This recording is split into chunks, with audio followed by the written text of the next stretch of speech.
शिकायत बहुत है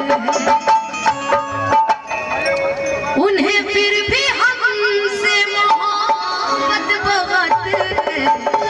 सुना है कि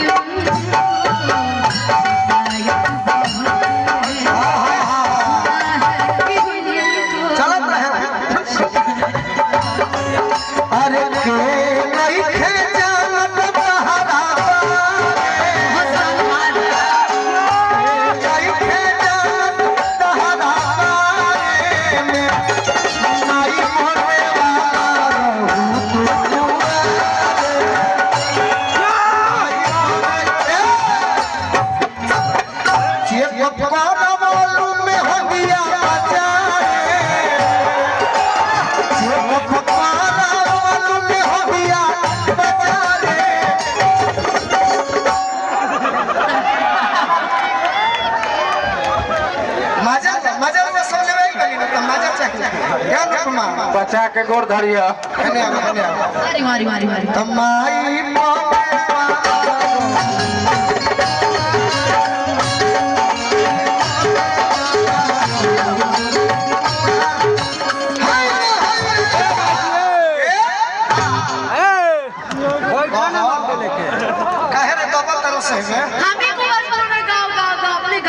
अरे तो बता हो गंगा के पानी जैसन प्यारे गीत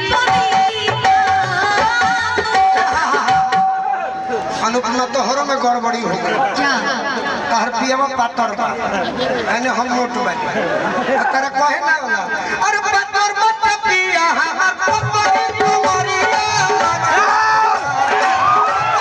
पिया हमर पपरी कुमारिया पातर मत पिया तहर पपरी कुमारिया मजा आवेला कैसे पूछो कैसे कैसे आज जब धरे कवरिया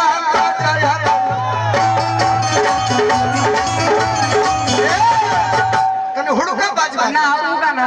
कने रुक अरे यार तो दूसर का मौका नहीं कर दे, खाली अपने बोला तर फिर कैसे होई? मौका हम नहीं देते भैया अरे बोलने दीजिए ना, रुकिए ना, बोलिए। ई गावे ला हम एकरे कहत नहीं। तोरा खातिर होता तू पातर बड़ा अरे अनुपमा कॉलेज पे डांस कर दो डांस देखे अनुपमा के अरे मुझे डांस नहीं आता है यार। अरे नौ जाने लू छावे ना जाने लू कबले हम गाड़ी में बानी खाली दिलों प्यार मोहब्बत रोमांटिक नहीं नहीं नहीं नहीं सैड सॉन्ग चल रहा था ये तो मैंने प्यारे मैंने सर्च लेकिन आपके लिए एक चीज बोले, उसके बाद आप वो चीज बोल दीजिएगा। अरे डांस कर है वो चल रहा है क्या? अरे सो अरे ससुराल है, समझा कीजिए। ससुराल है तो ससुराले में तो सीखा कर आइए।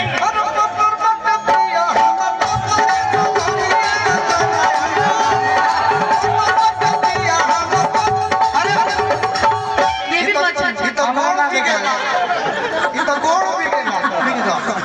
बिग दीजिए, बिग दीजिए। उन्हें बिगम ना अब तहरे अच्छा धरे कवरिया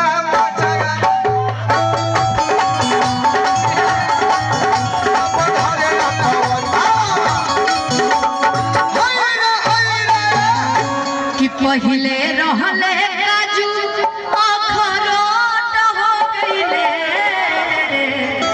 कि पहिले रहले काजू अखरोट हो गइले, कि अब त नहियो ना डोले सैया मोट हो गइले, कि नहियो ना डोले सैया मोट हो Please sit down, please sit down, please sit down. Don't disturb me for song. Please sit down. वाह वाह वाह। अरे माने हम अच्छा क्लास तक मानी का नहीं नहीं बिल्कुल नहीं। हम अपनी society divided to according to what university से पार्ट सकते